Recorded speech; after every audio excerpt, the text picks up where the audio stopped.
الرحيم الحمد لله الذي خلق الأرض والسماوات العلى وما بينهما وما تحت الثرى الذي قرب فشهد النجوى وبعدا فلا يرى وله الحمد في الآخرة والأولى والصلاة والسلام على نبيه المصطفى وحبيبه المجتبى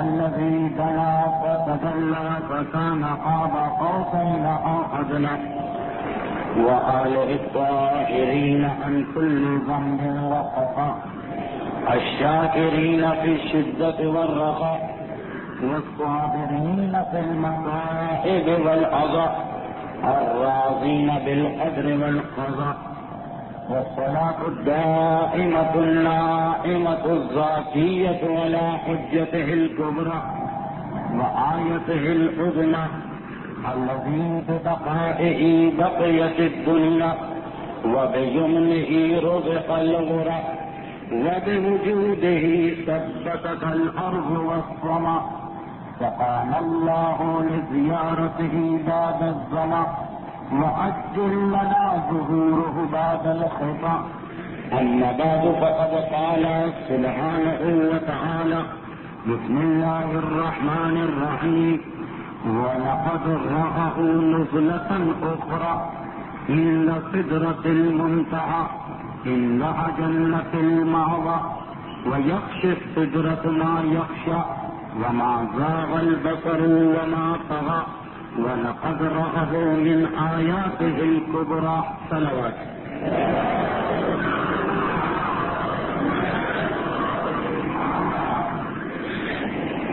آج خاصے طویل عرصے کے بعد 14 منٹ کی تاخیر ہوئی اور ایک ایسے سبب سے کہ جس کی وجہ سے ہماری وہ دعا جو اٹھتے بیٹھتے چلتے پھرتے ہر عمل کے وقت ہماری زبان پہ آتی ہے کہ پروردگار ہمارے مولا کے ظہور میں تعجیل کرے. یہ جو اسباب پیش آتے ہیں ایسے ہوتے ہیں کہ دعا کی معنویت میں اور اضافہ ہو جاتا ہے. وقتین میں جانے کا موقع نہیں ہے جب تک کہ ظہور ایمان نہیں ہوگا. اسی قسم کے مسائل اور پریشانیوں سے ہر ایک کو گزرنا ہوگا. آج میں پوری کوشش کروں گا کہ کم سے کم سفر معراج مکمل ہو جائے. مجموعی اعتبار سے سیرت پیغمبر اسلام کے سلسلے کی 45ویں اس سال کی 19ویں اور معراج کے بیان میں 6ٹھی گفتگو ہے. بعض ایسے امور میرے سامنے ہیں جن کی وجہ سے مجھے اندازہ ہو رہا ہے کہ شاید آج کے اس مجمع میں کچھ ایسے صاحبان ایمان بھی ہوں جو اس سے پہلے کی گفتگو میں شریک نہیں ہو پائے ہیں. معراج کے سلسلے کی 6ٹھی گفتگو ہے, اس لیے ایک دم بیچ سے ان کو موضوع ملے گا. ان کو زحمت تو ہوگی لیکن میری بھی مجبوری یہ ہے کہ عنوان کو مکمل کرنے کی خاطر میں اس حالت میں نہیں ہوں کہ گزشتہ تقاریر کا جو خلاصہ پیش کروں. مختصر سے مختصر جو تمہید پیش کی جا سکتی ہے وہ یہ کہ سورہ والنجم کی یہ آیتیں جو گزشتہ 3 تقاریر سے مسلسل ہمارا عنوان بن رہی ہے, کیونکہ ان آیتوں میں 3 مختلف مرحلے بتائے گئے پیغمبر اسلام کے سفر کے. اب وہ آخری مرحلہ آ گیا تو پیغمبر اسلام وَلَقَدْ رَآهُ نُزْلَةً أُخْرَىٰ پیغمبر جبرائیل امی کو ایک اور مرتبہ دیکھ رہے ہیں. عند سدرۃ المنتہا سدرہ منتہا کے پاس. عندہا جنت المأویٰ یہ وہی سدرہ منتہا ہے جس کے قریب جنت ماوا ہمیشہ رہنے والی جنت.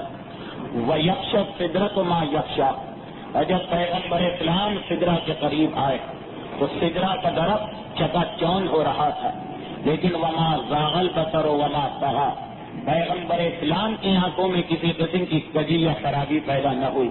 وَلَقَدْ رَآهُ مِنْ آيَاتِهِ الْكُبْرَىٰ اب وہ آخری مرحلہ کہ ہمارے حبیب نے ہماری سب سے بڑی نشانی کو دیکھا. بات یہاں تک پہنچی ہے کہ پیغمبر اسلام ساتوں آسمانوں کو طے کرتے ہوئے، بیت المعمور کا طواف کرتے ہوئے، جنت ماوا کی سیر کرتے ہوئے سدرۃ المنتہا کے درخت کے قریب پہنچ چکے ہیں. اور یہ وہ درخت ہے کہ جو ایک حد ہے، ایک نشانی ہے تمام ملائکہ کے لیے کہ اس سے آگے بڑھنے کی تمہیں اجازت نہیں. لو جاوزت ان ملک اللہ ترقت. جبرائیل جیسا سید الملائکہ پکار کے کہہ رہا کہ اللہ کے حبیب اگر میں ایک کوڑ کے برابر بھی آگے بڑھوں تو اللہ ترقت میرے بالوں پر جل کے رہ جائے. تو ملائکہ کو نشانی کے طور پہ یہ درخت معین کیا گیا ہے، یہ درخت نصب کیا گیا. پیغمبر اسلام اس کے قریب پہنچ چکے ہیں اور پھر پیغمبر نے اس نماز جماعت کی امامت فرمائی جس کی پوری تفصیل پچھلے ہفتے آ چکی. وہی نماز جماعت بعد میں سبب بنی کہ نماز کی یہ شکل ہمارے پاس پہنچی. یہ رکوع، یہ سجود، یہ رکعتیں، یہ الحمد کے بعد دوسرا سورہ، یہ تفصیلات آ چکی. اب پیغمبر اسلام نماز جماعت کی امامت فرما چکے ہیں. انبیاء سے وہ سوال کر چکے ہیں کہ بتاؤ تمہارا پروردگار کون ہے اور خدا نے تمہیں کس عہد کے اوپر مبعوث کیا تھا، کیا وعدہ لے کے تمہیں دنیا میں بھیجا تھا. یہ سارے سوال و جواب کے مرحلے طے پا چکے ہیں. پیغمبر اسلام آگے بڑھنا چاہتے ہیں اس سدرہ سے. معصوم نے بیان کیا سدرہ جو اردو میں بیر کہلاتا، منتہا یعنی آخری، بیر کا آخری درخت. معصوم نے کہا کہ کیونکہ یہ وہ مقام ہے کہ جس کے آگے نہ کسی نبی کا علم ہے کہ کیا چیز ہے، نہ کسی ملک کا یا فرشتے کا علم ہے کہ اس کے آگے کیا چیز ہے. اور زمین سے بندوں کے اعمال لے کے جو فرشتے آسمان تک جاتے ہیں اور پھر ایک آسمان سے دوسرے آسمان میں اور دوسرے سے تیسرے آسمان میں یہ اعمال فرشتوں کو ٹرانسفر ہوتے رہتے ہیں، منتقل ہوتے رہتے ہیں.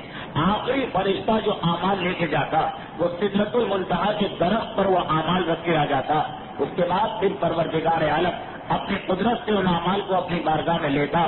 تو یہ وہ درخت ہے کہ جس سے آگے کسی کا علم نہیں ہے، اس لیے اس کو آخری درخت کہا گیا. اس کے آگے کوئی فرشتہ نہیں جا سکتا، اس لیے اس کو آخری درخت کہا گیا. بندوں کے اعمال ملائکہ کے ذریعے یہاں تک پہنچتے ہیں، اس کے آگے کسی ملک کی بھی ہمت نہیں ہے کہ اعمال لے کے جائے، اس لیے اس کو آخری کہا گیا. یہ 3-4 چیزیں معصوم نے بیان کی کہ اس درخت کا نام آخری درخت کیوں رکھا گیا. اب وہاں سے جبرائیل اور پیغمبر اسلام میں جدائی ہونے والی. اس منزل پر، اس مقام پر جبرائیل نے ایک سوال کیا، اللہ کے رسول این اخو کا، آپ کے بھائی کہاں؟ پیغمبر اسلام نے کہا کہ علی کو تو میں مکے میں چھوڑ کے آیا ہوں. ایک مرتبہ جبرائیل کہتے ہیں کہ اللہ کے رسول انظر الی یمین، انظر الی یمین، اپنے سیدھے ہاتھ سے نگاہ ڈالیے. پیغمبر اسلام نے گھوم کے دیکھا تو علی کو دیکھا، لیکن علی کی مثل کو، علی کی تصویر کو، علی کی شبیہ کو، جیسا کہ خود پیغمبر نے ایک حدیث میں ارشاد کی فرمایا ہے کہ اے علی، 7 ایسے مقامات ہیں کہ جہاں میں نے تمہیں اپنے ساتھ پایا. جب معراج کے سفر پہ میں گیا پہلی مرتبہ تب میں نے دیکھا کہ تمہاری شبیہ، تم جیسی تمہاری مثل میرے ساتھ چل رہی.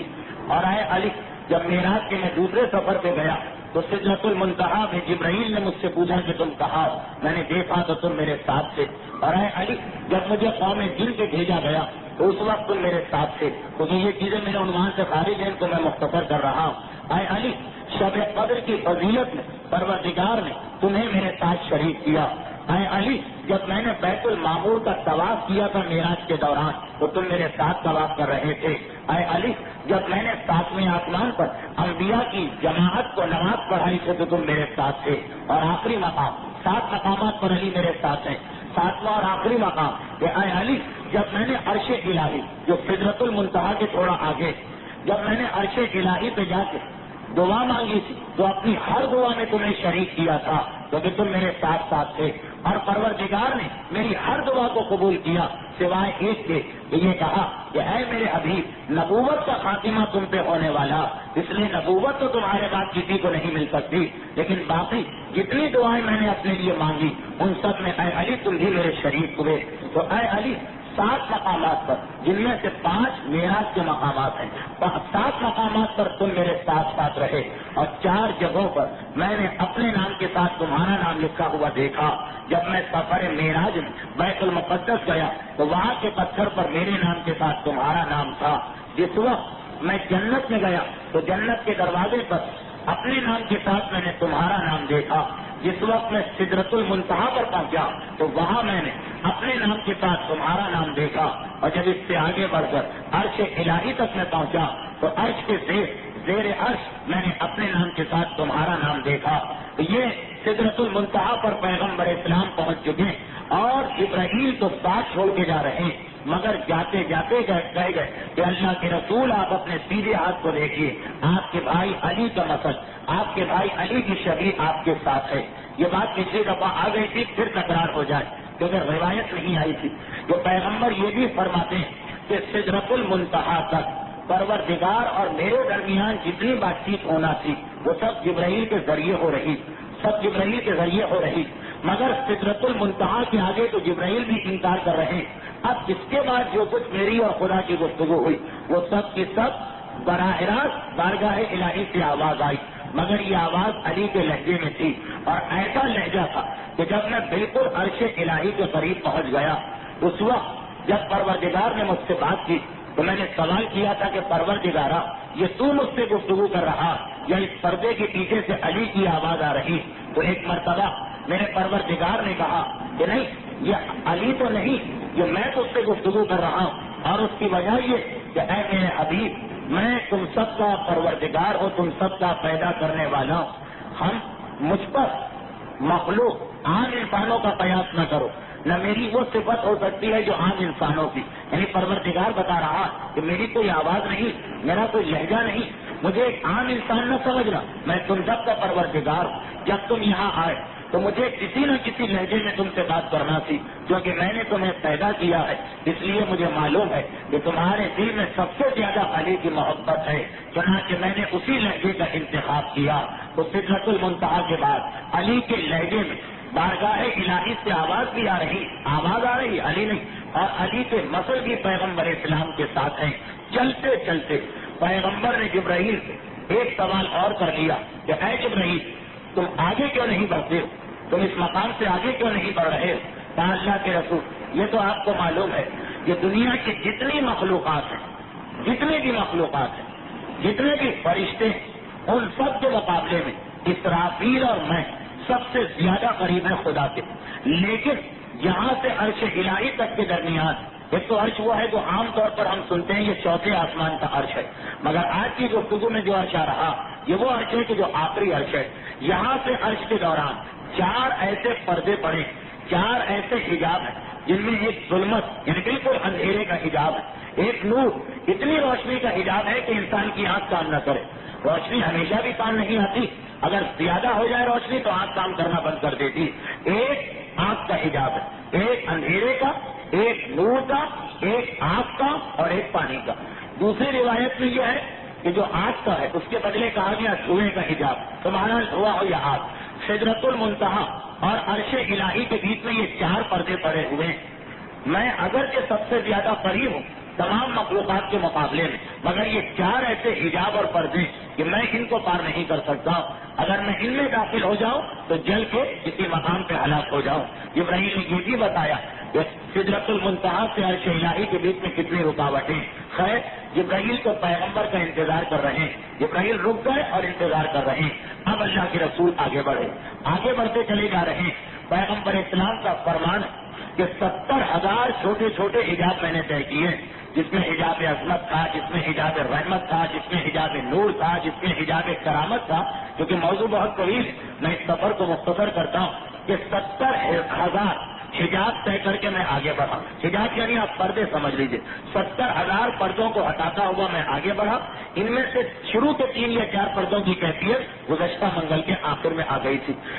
جس وقت 70,000 فرشتوں کو 70,000 حجاب کو ہٹا کے میں آگے بڑھا تو پیغمبر اسلام یہ بھی فرما رہے ہیں کہ اس دوران مجھ سے یہ انکشاف ہوا، اس دوران مجھے یہ پتا چلا کہ آسمان کے فرشتے قرآن کی کن آیتوں کی تلاوت کرتے ہیں.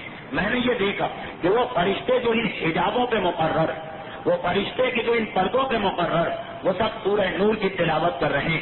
پھر اسی حجاب کے بعد میں کرسی کے قریب سے گزرا، وہاں کے فرشتے آیت الکرسی کی تلاوت کر رہے ہیں.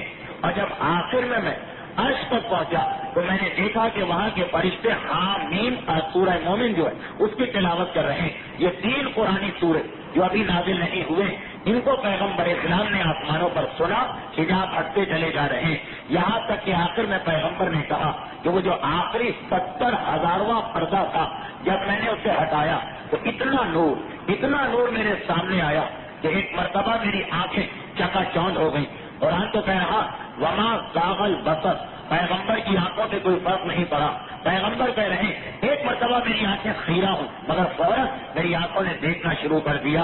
اتنی شدت سے وہ نور تھا کہ مجھے ایسا لگا کہ ساری کائنات میں میرے علاوہ کوئی نہیں رہا، تمام مخلوقات سے رشتہ کٹ گیا. اب پیغمبر اس مقام پر پہنچ چکے سدرۃ المنتہا کے آگے کہ تمام مخلوقات سے رشتہ کٹ گیا. دنیا کے انسان، آسمانوں کے فرشتے، یہ سب بالکل ذہن سے نکل گئے. اتنا سکون کا مقام ہے، اتنا قرار کا مقام ہے. پیغمبر فرما رہے ہیں کہ میں نے دیکھا کہ اتنا تیز نور ہے کہ اگر کسی اور کی آنکھ ہوتی تو شاید آنکھ پگھل کے گر جاتی. اگر کوئی اور ہوتا تو اتنا سناٹا تھا، اتنا سکون تھا کہ شاید اس کا دل بے قابو ہو جاتا. مگر 70,000واں حجاب ہٹا کر اللہ کا رسول پورے سکون اور وقار کے ساتھ اس مقام پہ کھڑا. اور یہ بھی پیغمبر نے دیکھ لیا کہ اتنا زیادہ جو نور آ رہا، سبز رنگ کا، ہرے رنگ کا ایک پردہ پڑا ہے سبز زبرجد کا، اس میں سوئی کی نوک کے برابر ایک سوراخ ہے اور اس سوراخ سے یہ نور نکل رہا جس کی طاقت اتنی زیادہ کہ اگر کوئی فرشتہ بھی دیکھے تو پگھل جائے، اگر کوئی نبی بھی دیکھے تو اس کی آنکھ پگھل جائے. مگر پیغمبر اسلام پورے اطمینان کے ساتھ وہاں کھڑے اور یہ فرما رہے ہیں کہ چاروں طرف سناٹا، ایسا سناٹا یعنی ہماری عقلوں میں نہیں سمجھ سکتی، جہاں کوئی چیز باقی نہ رہی سوائے پیغمبر اسلام کے اور نور الہی کے. عین اس حالت میں پیغمبر اسلام یہ ارشاد فرماتے ہیں کہ میں نے سنا جیسے آواز آ رہی آمن الرسول بما انزل الیہ من ربہ. سورہ بقرہ کی آخری 3 آیتیں جو ہیں وہ در حقیقت شب معراج پیغمبر اور خدا کی بات چیت ہے. تو پیغمبر اسلام فرما رہے ہیں کہ جیسے ہی میں سدرۃ المنتہا سے گزرتا عرش الہی کے قریب پہنچا جہاں 70,000 پردوں کے بعد وہ آخری پردہ تھا جو ہرے رنگ کا ہے. بس اس پردے کے آگے پیغمبر بھی تشریف نہیں لے گئے اور اس ہرے پردے میں سوئی کی نوک کے برابر وہ سوراخ ہے. نور پھیلا ہوا انتہائی سکون کی حالت ہے اور میرے کان میں یہ آواز آئی. دیکھیے یہ سورہ بقرہ کی آیت تو بعد میں نازل ہوئی، یہ پہلے تو عرش الہی کی آواز گونجی آمن الرسول بما انزل الیہ من ربہ، کہ رسول ایمان لائے ان تمام چیزوں پر جو ان کے پروردگار نے نازل کی. پیغمبر فرماتے کہ جیسے ہی میں نے یہ آواز سنی بے اختیار میری زبان سے نکلا والمؤمنون کل آمن باللہ وملائکتہ وکتبہ ورسلہ لا نفرق بین احد من رسلہ وقالوا سمعنا واطعنا غفرانک ربنا والیک المصیر. پیغمبر فرما رہے ہیں کہ جیسے ہی وہ پہلی آواز میرے کان میں آئی جو سورہ بقرہ کی آیت نمبر 284، اس کے فوراً بعد میری زبان سے یہ نکلا. آواز کیا آئی تھی کہ رسول ایمان لائیں، ہمارا رسول ایمان لایا. اور میری زبان سے نکلا کہ والمؤمنون، تمام صاحبان ایمان، کل آمن باللہ، تمام کے تمام مومنین اللہ پر، ملائکہ پر، کتابوں پر، رسولوں پر ایمان لائے. لا نفرق بین احد من رسلہ، اور مومنین یہ کہتے ہیں کہ پروردگارا ہم تیرے رسولوں میں کوئی فرق نہیں کرتے ہیں. وقالوا، اور مومنین یہ کہتے ہیں سمعنا واطعنا، پروردگارا ہم نے تیرا حکم سنا، ہم نے اطاعت کی. غفرانک ربنا، اے ہمارے پروردگار ہماری مغفرت کر دے. والیک المصیر، ہمیں پلٹ کے تمہاری طرف آنا. یہ پیغمبر ارشاد فرما رہے ہیں. جیسے ہی پیغمبر نے یہ دعا مانگی سورہ بقرہ کی آیت نمبر 285، اب یہ سب آیتیں بعد میں نازل ہوئی مگر پیغمبر اور خدا کا مکالمہ بات چیت جاری. ایک مرتبہ بارگاہ الہی سے آواز آئی لا یکلف اللہ نفسا الا وسعها لها ما کسبت وعلیہا ما اکتسبت، کہ اللہ کسی بندے پر اس کی طاقت سے زیادہ بوجھ نہیں ڈالتا. وہ جو نیکیاں کرے گا وہ اس کے فائدے میں جائیں گی، وعلیہا ما اکتسبت، جو برائیاں کرے گا وہ اس کے نقصان میں جائیں گی. بس اتنا جو خدا نے کہا کہ خدا کسی بندے پر زیادہ بوجھ نہیں ڈالتا. پیغمبر اسلام کی زبان پر سورہ بقرہ کی آیت نمبر 286 آ گئی. اسے پوری توجہ کے ساتھ سنیں، اس لیے کہ یہ آیتیں بھی یہ بتا رہی کہ معراج کا ایک مقصد کیا ہے. جیسے جیسے ہی پروردگار نے یہ اعلان کیا، دیکھیے ادھر رسول بات کر رہے ہیں، ادھر خدا کی آواز آ رہی، مکالمہ جاری ہے۔ جیسے ہی خدا نے یہ اعلان کیا، پیغمبر کی زبان سے وہ مشہور دعا آ گئی جو ہر مومن کے اعمال میں شامل ہے، ربنا لا تؤاخذنا ان نسینا او اخطانا ربنا ولا تحمل علينا اصرا كما حملته على الذين من قبلنا ربنا ولا تحملنا ما لا طاقة لنا به واعف عنا واغفر لنا وارحمنا انت مولانا فانصرنا على القوم الكافرين۔ اب دیکھیے یہاں سے معراج کے سفر کا اہم حصہ شروع ہو رہا کہ جیسے ہی خدا نے یہ اعلان کیا کہ ہم کسی بندے پر اس کی طاقت سے زیادہ وزن نہیں ڈالتے ہیں، پیغمبر نے فوراً ہاتھ پھیلائے۔ دیکھیے کس کے لیے دعا ہو رہی، پیغمبر اپنے لیے یا اپنے اہل بیت کے لیے جو کچھ مانگیں گے بعد میں مانگیں گے۔ پہلی دعا کس کے لیے ہوئی؟ پہلی دعا اپنی امت کے لیے ہوئی، ربنا لا تؤاخذنا، پروردگارا ہماری پکڑ نہ کرنا، پروردگارا ہماری گرفت نہ کرنا، ان نسینا اگر کوئی چیز ہم بھول جائیں، اور اخطانا یا ہم سے خطا میں کوئی کام ہو جائے، ربنا لا تحمل علینا اصرا، خدا بندہ ہم پر وہ بوجھ نہ ڈال جو تو نے ہم سے پہلے والی امتوں پہ ڈال دیا تھا، ہم اتنا بوجھ نہیں اٹھا سکتے ہیں، اتنا وزن نہیں اٹھا سکتے ہیں، ربنا ولا تحملنا علینا اصرا، پروردگارا ہم پر اتنا وزن بھی نہ ڈال جس کی طاقت ہم میں نہیں ہے، ہمیں معاف کر دے، ہماری مغفرت فرما، ہم پر رحم فرما، انت مولانا تو ہمارا آقا ہے، فانصرنا علی القوم الکافرین، کافروں پر ہمیں نصرت دے۔ اچھا دیکھیں یہاں دو بڑی اہم باتیں، پہلی بات تو یہ کہ اللہ کا حبیب جو یہاں پہنچا تو نہ اپنے لیے کوئی سوال ہے نہ اپنے اہل بیت کے لیے کوئی سوال، بلکہ پہلا سوال اپنی امت کے لیے، یہ جتنی چیزیں ہیں یہ سب امت کے فائدے میں جا رہی، اور دوسری بات یہ کہ امت کو بھی ایک عجیب تعلیم دی جا رہی، امت کو بھی ایک عجیب درس دیا جا رہا۔ آپ کو یاد ہوگا جب 6 تفصیلیں پہلے ہماری بات شروع ہوئی تھی تو میں نے عرض کیا تھا کہ معراج کا سفر اس وقت شروع ہوا تھا جب مسلمان شیب ابی طالب کے 3 سال کے مصائب برداشت کر کے آئے۔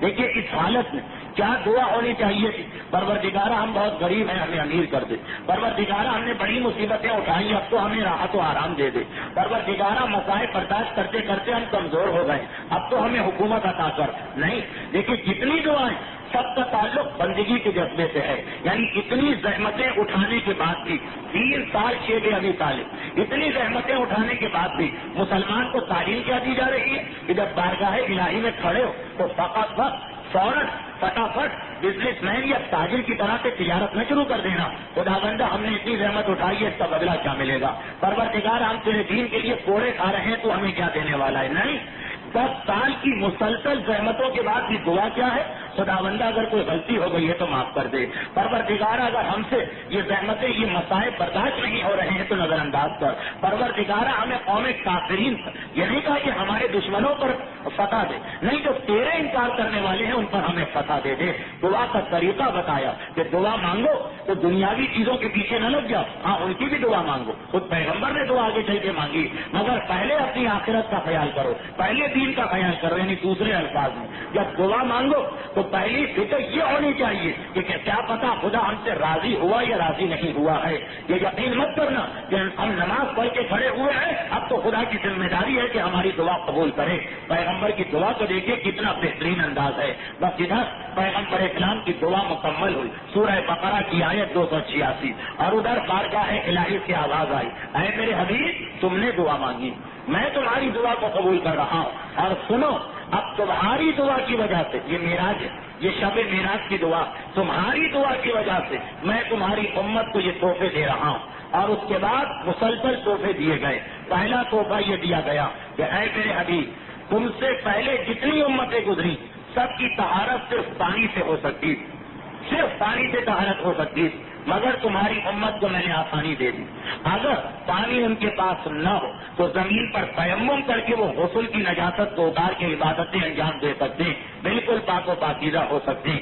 سنو میرے حبیب تم سے پہلے کی امتوں کا طریقہ یہ تھا کہ اگر ان کا کپڑا نجس ہو جاتا تو اتنا کپڑا کاٹ کے پھینک دینا پڑتا تھا، پاک نہیں ہو سکتا تھا کپڑا، کپڑے کو کاٹ کے پھینکنا پڑتا تھا، مگر تم نے دعا مانگی ہے اپنی امت کی طرف سے، کیا دعا مانگی تھی؟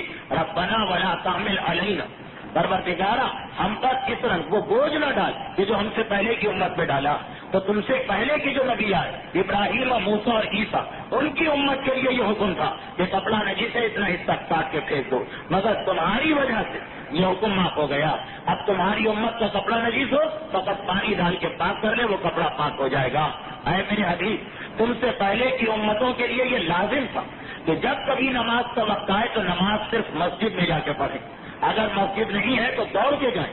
یعنی انسان کی اس سے پہلے کی امت, رسول سے پہلے کی امتوں میں نماز گھر میں نہیں ہو سکتی, دفتر میں نہیں ہو سکتی, بازار میں نہیں ہو سکتی, فقط مسجدوں میں ہو سکتی ہے. چنانچہ ہر نماز کے آنے سے پہلے ہی انسان کو اپنا کاروبار, اپنا سفر سب کچھ چھوڑ چھاڑ کے مسجد کی جانب دوڑنا پڑتا تھا. لیکن نہیں میرے حبیب, تمہاری امت کے لیے ہم اتنا بوجھ نہیں ڈال رہے, ان کو آسانی دے دی. جس پاک و پاکیزہ جگہ پہ نماز پڑھیں گے وہ نماز قبول ہے. تبھی تو پیغمبر کہتے تھے جو علت لی الارض مسجدم و طہورا, میرے پروردگار نے زمین کو میرے لیے پاک کرنے کی جگہ بھی بنایا, تیمم, اور سجدے کی جگہ بھی بنایا, جہاں چاہے نماز پڑھ لو. آپ کو سوچیے اگر یہ پابندی لگ جاتی کہ نماز صرف مسجد میں ہو سکتی ہے تو مسجد کے لیے آپ کو بعض اوقات کتنی دور سے دوڑ دوڑ کے آنا پڑتا. پھر چوتھی آسانی, تم سے پہلے کی امتوں پہ 50 نماز واجب تھی, یعنی ہر آدھے گھنٹے میں ایک نماز, بلکہ اس سے بھی کم میں. مگر اے میرے حبیب, تمہاری دعا کی وجہ سے تمہاری امت پر ہم صرف 5 نمازیں واجب کر رہے ہیں. مگر عجیب بات یہ کہ 5 کا ثواب وہی ملے گا کہ جو 50 کا ثواب تھا. 5 نمازیں ہیں, 50 کا ثواب دلوائیں گی. تم سے پہلے کی جو امتیں گزری ان کے لیے زکات مال کا 1/4 حصہ تھی, اب ہم 40واں حصہ کیے دے رہے ہیں. 40واں حصہ, پہلے 1/4 حصہ تھا, یعنی 40 روپے پہ 10 روپے نکالنا تھے, اب 40 روپے پہ 1 روپیہ نکالنا. اے میرے حبیب, تم سے پہلے کی امتوں کے لیے قربانی جو واجب تھی اس میں شرط تھی کہ لوگ اپنی قربانی اپنے کندھے پہ اٹھا کے مکے تک جائیں اور وہاں پر قربانی رکھ دیں. قربانی قبول ہوگی تو آسمان سے ایک آگ اتر کے اس کو جلا دے گی, یعنی سب کے سامنے وہی پتا چل جائے گا کہ کس کی قربانی قبول ہوئی کس کی قبول نہ ہوئی. سوچیے کہ یہ خود کتنی شرمندگی کی بات ہوتی. مگر اے میرے حبیب, تمہاری امت پر یہ تمہاری دعا کا نتیجہ, پیغمبر کی دعا سے ہمیں کیا سہولت مل رہی, تمہاری دعا کا نتیجہ کہ آپ قربانی اٹھا کے لانے کی ضرورت نہیں, جہاں چاہو قربانی کو ذبح کرو, اور یہ کسی کو پتہ بھی نہ چلے گا کہ کس کی قربانی قبول ہوئی یا قبول نہ ہوئی. ہاں اتنا اس روایت میں آ گیا کہ اب ہم نے پہلے تو قربانی قبول ہونے کی نشانی ایک آگ آتی, پتا چلا فلاں کی قربانی قبول ہوئی فلاں کی نہیں ہوئی. اب ہم نے قربانی کے قبول ہونے کو فقیروں اور مسکینوں کا پیٹ مرکز بنا دیا ہے قبولیت کے لیے, کہ جس نے فقیر اور مسکین کی شکل تک قربانی کو پہنچا دیا اس کی قربانی قبول ہے, کندھے پہ اٹھا کے لانے کی ضرورت نہیں. اے میرے حبیب, تم سے پہلے والے لوگ جو تم سے پہلے کی امتیں تھی ان کی خطا معاف نہیں تھی, یعنی ہر چیزیں ہم بھول گئے کہ ہمارا روزہ اور ہم نے کھانا کھا لیا. پہلے کی امت ہوتی یہ روزہ بھی رکھنا پڑتا اور رمضان کے بعد دوسرا روزہ بھی رکھنا پڑتا, مگر نہیں, اب ہم نے بھول کو معاف کر دیا. اگر بھولے سے نماز میں ہم سے کوئی غلطی ہو جائے نماز صحیح, اگر بھولے سے روزے میں کوئی غلطی ہو جائے روزہ صحیح, اگر بھولے سے حج میں کوئی غلطی ہو جائے تو اکثراً حج صحیح. پہلے کی امتوں کو یہ سہولت نہیں, اگر بھول میں بھی کوئی غلطی ہوتی تو عبادت کو دہرانا پڑتا. اے میرے حبیب, تم سے پہلے کی امتوں کو کوئی مشکوک چیز استعمال کرنے کی اجازت نہیں تھی. شک ہو رہا ہے یہ پانی پاک ہے یا نجس, ان پر واجب تھا کہ چھوڑ دیں, اور تمہاری امت کو ہم نے اجازت دے دی کہ جس چیز کے بارے میں شک ہو شک کے عالم میں اس کو استعمال کر سکتے ہیں. یہاں تک کہ آپ کو شک ہو رہا ہے کہ میرے سامنے شراب ہے یا شربت, اجازت ہے کہ آپ اس کو پی سکتے ہیں. میرے سامنے حلال گوشت ہے یا حرام, آپ کو اجازت ہے کہ آپ اس کو پی سکتے ہیں. میں فلاں مومن کے گھر میں گیا, پتہ نہیں مال حرام سے اس نے کھانا پکایا ہے یا مال حلال سے, آپ کو اجازت ہے آپ اطمینان سے اس کے یہاں کا کھانا کھا سکتے ہیں. مگر یہ ہم کو سہولت ہے, ہم سے پہلے جو امتیں گزری ان کو یہ سہولت نہ تھی. اے میرے حبیب, تمہاری امت کو ایک سہولت ہم نے یہ بھی دی کہ ان میں اگر کوئی مرتد ہو جائے, ایک آدمی اسلام کو چھوڑ دے, اس کے بعد دوبارہ اسلام قبول کر لے, تو جتنے اعمال اس نے کیے ہیں گزشتہ زندگی میں وہ ضائع نہیں ہوتے, وہ سب اس کے نام اعمال میں رہتے ہیں. اس سے پیچھے کیا تھا, ابراہیم اور نوح کی امت میں اگر کوئی آدمی مرتد ہو گیا 50 سال کے بعد, پھر توبہ کر کے مسلمان بن گیا, وہ پورے 50 سال کے اعمال گئے, سب کی قضا کرنا پڑے گی. اے میرے حبیب, ذرا دیکھیے کتنی رحمتیں مل رہی. اے میرے حبیب, تم سے پہلے کی امتوں میں طریقہ یہ تھا کہ اگر کوئی آدمی گناہ کرتا تھا اس کی پیشانی پر ایک سیاہ داغ پڑ جاتا تھا, یعنی جس بازار میں جائے, جس مسجد میں جائے, دوستوں کے درمیان جائے, خاندان والوں کے درمیان جائے, اس کی پیشانی کا داغ دور سے بتا رہا ہے کہ گناہگار آ رہا. اور اگر کوئی آدمی گھر سے نہ نکلے تو اس کے گھر کے دروازے کے اوپر نشانی آ جاتی تھی کہ یہ گناہگار ہے. مگر اے میرے حبیب، ہم نے تمہاری امت کے گناہوں پہ پردہ ڈال دیا کہ کسی کو پتہ نہیں چل سکتا ہے کہ فلاں گناہگار ہے اور فلاں نیکوکار ہے. اور دیکھیے اسی میں جو اس کے بعد کا تحفہ خدا نے دیا ہے وہ کیا؟ اے میرے حبیب، اسی پرانے زمانے کی امت میں ہر آدمی کے کندھوں پہ جو 2 فرشتے آتے تھے وہ مرتے دم تک اس کے ساتھ رہتے تھے. مگر تمہاری امت کے لیے یہ سہولت ہے کہ دن کو جو فرشتے اعمال لکھتے ہیں رات کو وہ نہیں آتے، رات کو دوسرے فرشتے آتے ہیں. اور جو فرشتہ ایک مرتبہ کسی مومن کے کندھے پہ بیٹھ کے گیا وہ مرتے دم تک دوبارہ نہیں آئے گا. یعنی فرشتوں تک تو پتہ نہ چلے کہ کون سا مومن زیادہ گناہگار ہے. زیادہ سے زیادہ ایک دن کے اعمال پتہ چلیں گے، ایک رات کے اعمال پتہ چلیں گے. اے میرے حبیب، یہ میری رحمت ہے. اب کتنا بدقسمت ہے وہ مومن کہ پروردگار تو اس کے گناہ کو چھپانے کی کتنی کوشش کر رہا اور وہ اپنے گناہ کو سب کے سامنے پھیلاتا جا رہا. پہلے زمانے میں لوگوں کی پیشانی پہ داغ آتا تھا کہ یہ گناہگار، وہ گھر سے نہیں نکلتے تھے، گھر کے دروازے بھی لکھا جاتا تھا. اور اب تو داڑھی منڈوا کے ہم خود ہی اپنے آپ کو داغدار بناتے ہیں کہ پروردگارا تو نے تو ہمارے گناہ کو چھپانا چاہا تھا مگر ہمیں نہیں چاہیے تیری رحمت. دیکھ تو چھپا رہا ہے اور ہم اپنے گناہ کو ظاہر کر رہے ہیں. دیکھیے داڑھی کا منڈوانا اور پردے کا اتارنا یہ 2 تو ایسے گناہ کہ بالکل کھلم کھلا ہر آدمی دیکھ سکتا ہے کہ یہ گناہ. خدا تو اتنا چھپا رہا کہ ان ملائکہ کو تبدیل کر رہا ہے جو کرامن کاتبین ہیں کہ خبردار ایک مومن کے کندھے پہ دوبارہ نہ جاؤ. اور ہماری یہ حالت ہے کہ ہم رحمت خدا کو حاصل نہیں کرنا چاہ رہے ہیں. اے میرے حبیب، تم سے پہلے کی امتوں کو ایک سختی یہ بھی تھی کہ اگر وہ گناہ مسلسل کریں انہیں مست کر دیا جاتا تھا. کسی کو بندر بنایا، کسی کو خرگوش بنایا، کسی کو ہاتھی بنایا. وہ پوری تفصیل موجود ہے روایت میں مگر معراج کی روایت میں نہیں ہے، اس لیے اس کو نظر انداز کر رہا ہوں. مگر اب تمہاری امت پر یہ عذاب کبھی نہیں آئے گا کہ گناہوں کی وجہ سے انسان کو بدل کے کوئی جانور بنا دیا جائے.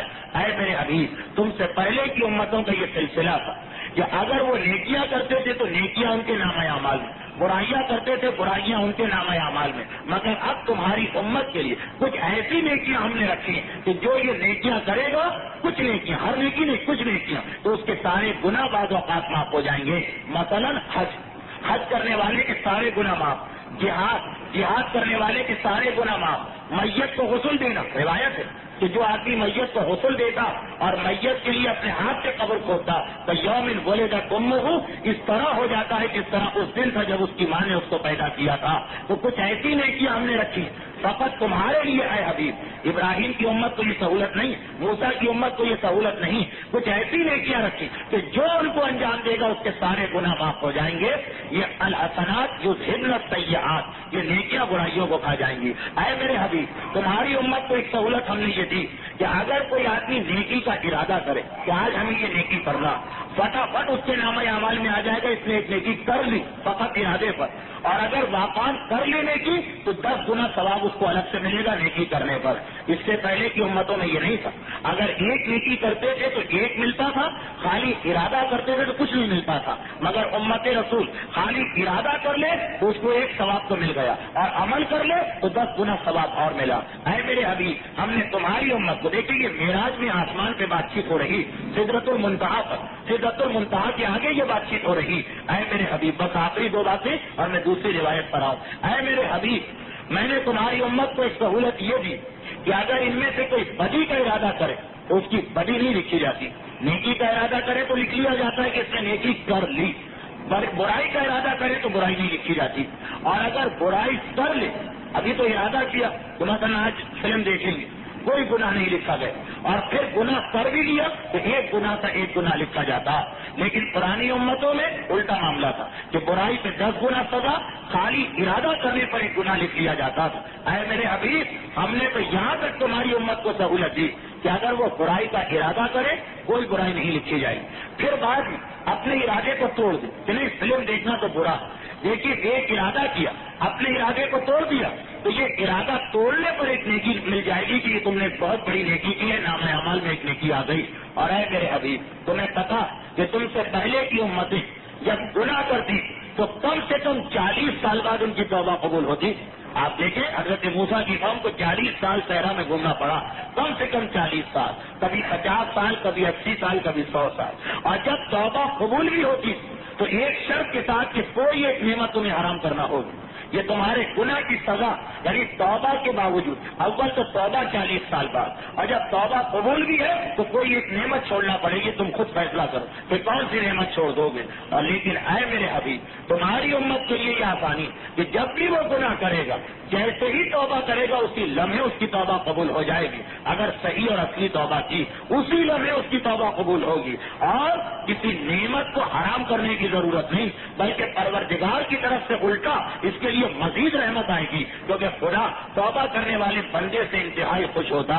اے میرے حبیب تم نے دعا مانگی، ہم نے تمہاری دعا کو پورا کیا۔ تو شب معراج پیغمبر اسلام نے اپنی امت کے لیے پہلا تحفہ تو یہ حاصل کیا، ربنا لا تؤاخذنا ان نسینا کی دعا کی مدد سے ہم کو یہ 17 یہ 18 یہ 20 تحفے پیغمبر اسلام عطا کر کے جا رہے ہیں۔ یہ شب معراج کی سب سے پہلی چیز ہمارے سامنے آئی۔ اب یاد کریں کہ معراج کے سلسلے کی تیسری تقریب اس میں کچھ گناہگاروں کا عذاب آیا تھا۔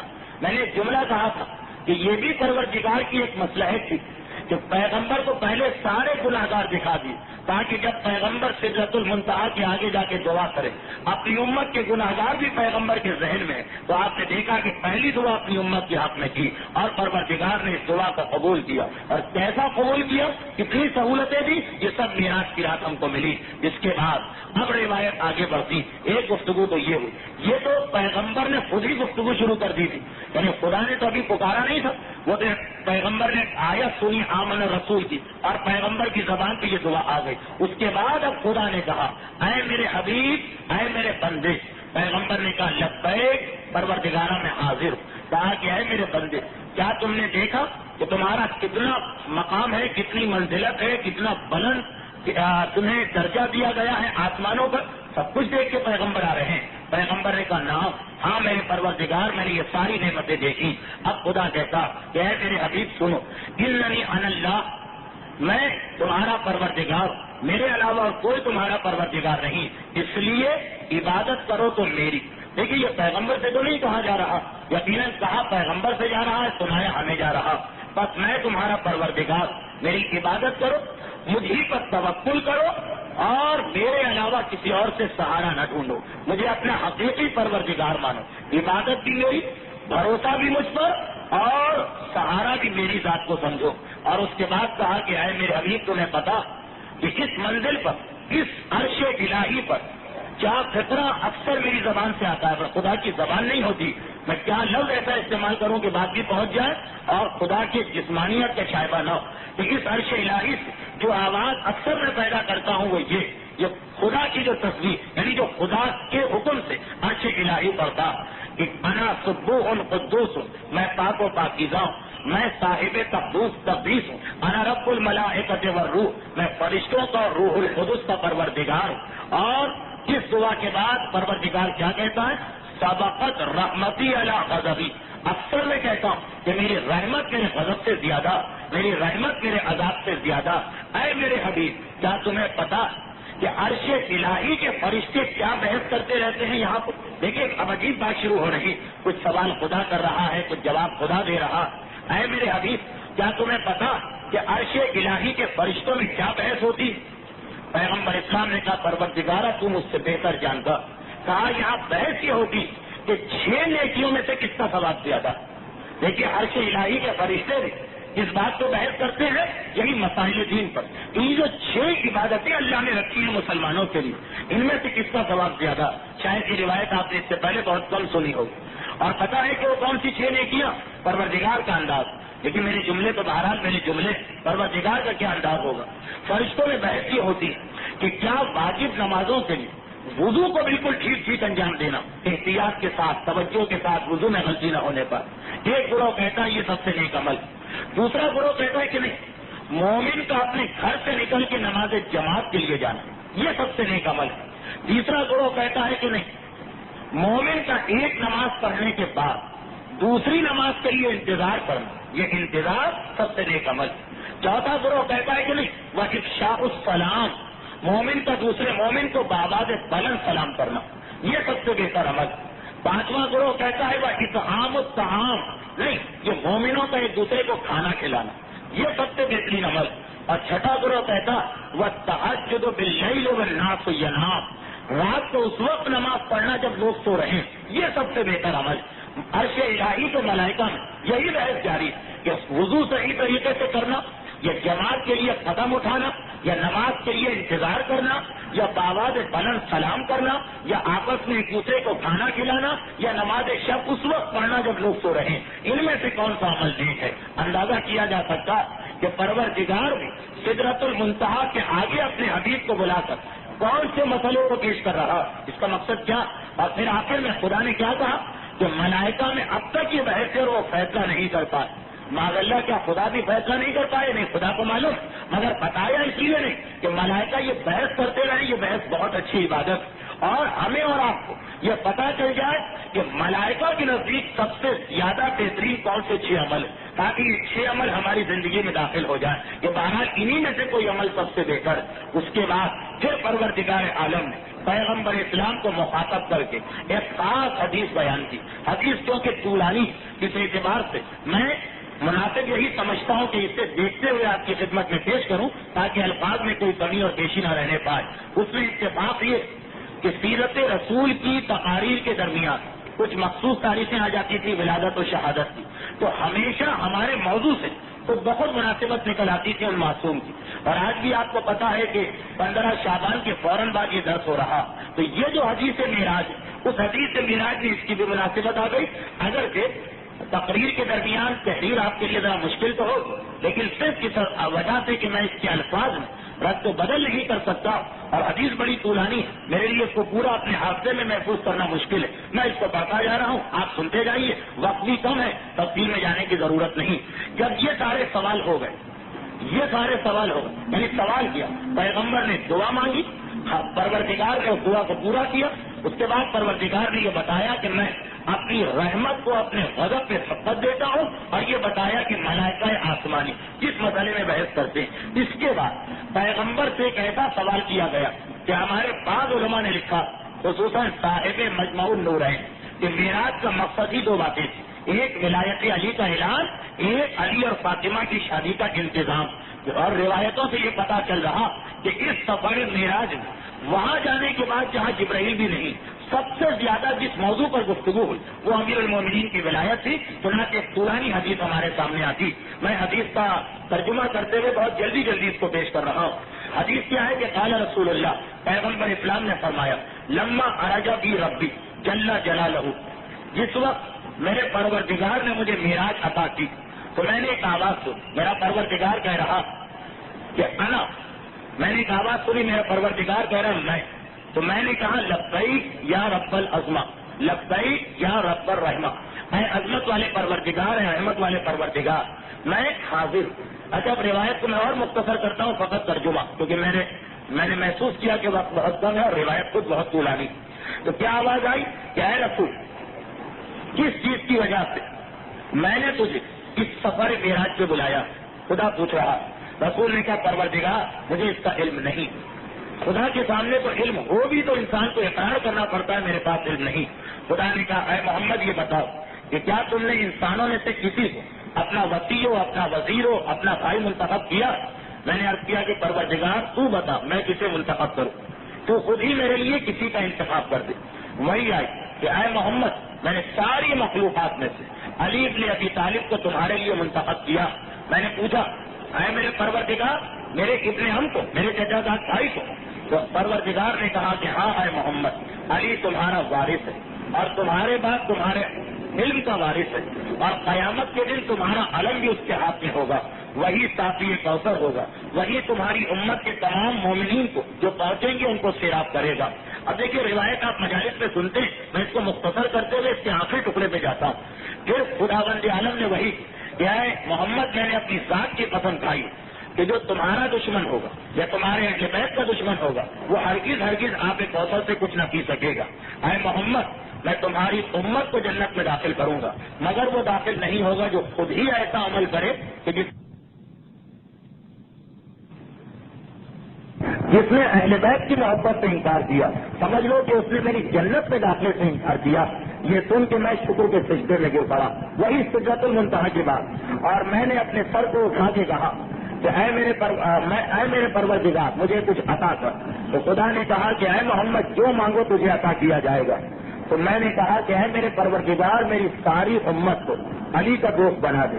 وہی آئی کہ اے محمد میں نے بندوں کو پیدا کرنے سے پہلے ہی کچھ فیصلے کر دیے کہ ان میں جو گمراہ ہونے والے انہیں میں ہلاک کروں گا. یعنی زبردستی میں کسی کو ہدایت کے راستے پہ نہیں لاؤں گا. جو آنا چاہے آ جائے, جو نہیں آنا چاہے میں زبردستی اسے ہدایت والا نہیں بناؤں گا. جو گمراہ ہو گیا ہے اسے میں ہلاک کر دوں گا. اور اس کے بعد پھر پروردگار نے اس کے سلسلے میں کچھ وضاحت کی, اور اس کے اندر اسی وضاحت کے دوران یہ آخری کے جملے یہ آ گئے کیونکہ روایت بہت مشہور ہے کہ اے میرے حبیب میں نے علی کو تمہارا ایسا بھائی بنایا کہ جو اس سے بغض رکھے گا وہ گویا تم سے بغض رکھے گا اور مجھ سے بغض رکھے گا, اور جو اس کی ولایت کا انکار کرے گا گویا وہ تمہاری اور میری ولایت کا انکار کرے گا. اور پھر پروردگار نے یہ کہا کہ میں نے تمہیں علی کے ذریعے سے یہ بھی عطا کیا کہ تمہاری نسل کے تمہارے 11 جانشین تمہیں علی ہی کے ذریعے سے ملیں گے. یہ بھی میں نے علی کے ذریعے سے تم پہ ایک نعمت نازل کی. اس کے بعد پھر آخری جملے آتے ہیں. وہ آخری جملے کیا آتے ہیں؟ وہ آخر رجل منہم لیصلی خلف عیسی ابن مریم, اور علی کی نسل سے جو میں 11 بیٹے تمہیں دینے والا ہوں ان میں آخری بیٹا وہ ہوگا. یہ معراج کی رات بات ہو رہی. آخری بیٹا وہ ہوگا کہ جس کے پیچھے عیسیٰ ابن مریم بھی آ کے نماز پڑھیں گے. یملأ الارض عدلا, وہ ساری دنیا کو اس طرح عدل سے بھر دے گا. کما ملئت ظلما وجورا, اس طرح ساری دنیا ظلم سے بھری ہوئی ہوگی. انجب ہی من الحلقہ, وہ ساری دنیا کو ہلاکت سے نجات دے گا. وہ اہتب ہی من الضلالہ, اور اس کے ذریعے سے میں ساری دنیا کو گمراہی سے نکال کے ہدایت کے راستے پہ لاؤں گا. وہ اب رہا بہل عامہ, اس کے ذریعے سے جو تمہارا آخری فرزند علی کی اولاد میں تمہیں ملے گا اس کے ذریعے سے میں اندھوں کو آنکھوں والا بناؤں گا. وہ اشفا بہل مریض, اور اس کے ذریعے سے میں بیماروں کو شفا دوں گا. فقلت الہی و سیدی متی یکون ذلک, لیکن معراج کی رات میں نے پوچھا اے میرے سردار, اے میرے الہ, اے میرے معبود, یہ کب ہوگا؟ یہ جو تو نے کہا کہ میرے آخری بیٹے کے ذریعے سے یہ ساری چیزیں ہوں گی, تو یہ کب ہوگا؟ تو اے اللہ, سب پروردگار عالم نے وہی نازل کی. یکون ذالک, یہ واقعات اس وقت پیش آئیں گے اذا رفع العلم, جب علم اٹھا لیا جائے گا. وظہر الجہل, اور تم دیکھو گے کہ جہل یعنی جہالت بڑھتی چلی جا رہی. واکثر القراء, اس زمانے میں قرآن پڑھنے والوں کی تعداد بہت زیادہ بڑھ جائے گی. وقل العمل, مگر قرآن پر عمل کرنے والے بہت قلیل رہ جائیں گے. وکثر القتل, اس زمانے میں قتل و غارت گری حد سے زیادہ ہوگی. وقل فقہاء الحاکون, ہدایت کرنے والے مجتہدین اور فقیہ کم ہو جائیں گے. وکثر فقہاء الضلالہ, گمراہی کی طرف لے جانے والے مجتہدین بہت زیادہ بڑھ جائیں گے. وکثر الشعراء, اس زمانے میں شاعروں کی تعداد بہت زیادہ بڑھ جائے گی. واتخذ امتوں کا قبورہم مساجدا, تمہاری امت اپنے قبرستانوں کو, اپنی قبروں کو مسجد بنا کے بیٹھ جائے گی. وحلیت المصاحف, قرآن کو زمانے میں زیب و زینت کے ساتھ آراستہ کیا جائے گا, بہترین طریقے سے قرآن لکھے جائیں گے. وزخرف المساجد, مسجدیں بھی بہت زیادہ اس میں نقش و نگار بنائے جائیں گے, مسجدوں کو بھی سجایا جائے گا. وَانتَشَرُ الْجَوْرِ وَالْفَسَادِ, ظلم اور فساد بڑھتا چلا جائے گا. وَظَهَرَ الْمُنكَرُ, برائیاں ظاہر ہو جائیں گی. وَأَمَرَ أُمَّتُكَ بِهِ, اور عیسائی نہیں, یہودی نہیں, تمہاری امت برائیوں کا حکم دینا شروع کرے گی ایک دوسرے کو کہ ارے تمہارے یہاں کیسی شادی ہوئی تو گانے نہیں بجا, ارے یہ کیسی سونی شادی ہے تو ویڈیو والا ہی نظر نہیں آ رہا. وَظَهَرَ الْمُنكَرُ وَأَمَرَ أُمَّتُكَ بِهِ, منکرات یعنی گناہ بڑھیں گے اور تمہاری امت ایک دوسرے کو گناہ کا حکم دے گی. وَنَهَى عَنِ الْمَعْرُوفِ, اور اگر کوئی نیکی کا کام کرنے جائے تو اس سے روکا جائے گا. وَاتَّقَى الرِّجَالُ بِالرِّجَالِ وَالنِّسَاءُ بِالنِّسَاءِ, مرد مردوں اور عورتوں پہ اکتفا کریں گے. وَصَارَ الْأُمَرَاءُ كُفْرُهُ, اور جتنے بھی حاکم ہوں گے وہ سب کافر ہو جائیں گے. وَأَوْلِيَاؤُهُمْ فَجَرًا, اور ان کے جو نائب ہوں گے وہ بھی سب کے سب فاجر ہوں گے. آوانہم ظلما, ان حکمرانوں کے جو مددگار ہیں وہ سب کے سب ظالم ہوں گے. اس کے بعد پھر پیغمبر اسلام نے کہا, پیغمبر اسلام سے پروردگار نے کہا کہ جب یہ 20 علامتیں پوری ہو جائیں تو اس کے بعد تم دیکھو گے وَعِندَ ذَلِكَ ثَلَاثَ فَصْلٌ, تم دیکھو گے کہ 3 جگہ دنیا میں زمین دھس جائے گی. خسف فی المشرق, وخسف فی المغرب, وخسف بجزیرۃ العرب, ایک مرتبہ مشرق کے کسی ملک میں زمین دھس جائے گی, ایک مرتبہ مغرب کے کسی ملک میں زمین دھنس جائے گی، ایک مرتبہ جزیرہ عرب میں زمین دھنس جائے گی، اور شہر بصرہ تمہاری ذریت کے ایک دشمن، ایک ایسا شخص جو تمہاری ذریت کا دشمن ہے، وہ آ کر شہر بصرہ کو تباہ کرے گا، اس کی پیروی کرنے والے سب سیاہ فام لوگ ہوں گے، اور اس وقت حسین ابن علی کی اولاد میں سے ایک شخص خروج کرے گا، اور اسی زمانے میں ایک علاقہ ہے سیستان جو ترکی اور ایران اور روس کے درمیان، وہاں سے دجال ظاہر ہوگا اور پھر سفیانی کا ظہور ہوگا۔ یہ میرا کی بات، میں نے عرض کی کہ پروردگار میرے بعد اور کیا کیا فتنے ہوں گے، تو خدا نے وہی کی اور مجھے بنو امیہ اور میرے چچازاد بھائیوں کے فتنے سے آگاہ کیا۔ وہ کون؟ یعنی بنو عباس کے پیغمبر کے چچازاد بھائی، اور جو کچھ قیامت تک ہونے والا تھا وہ سب کا سب مجھے بتا دیا، اور جب میں زمین پہ آیا تو یہ سب کچھ میں نے اپنے بھائی علی ابن ابی طالب کو بتا دیا۔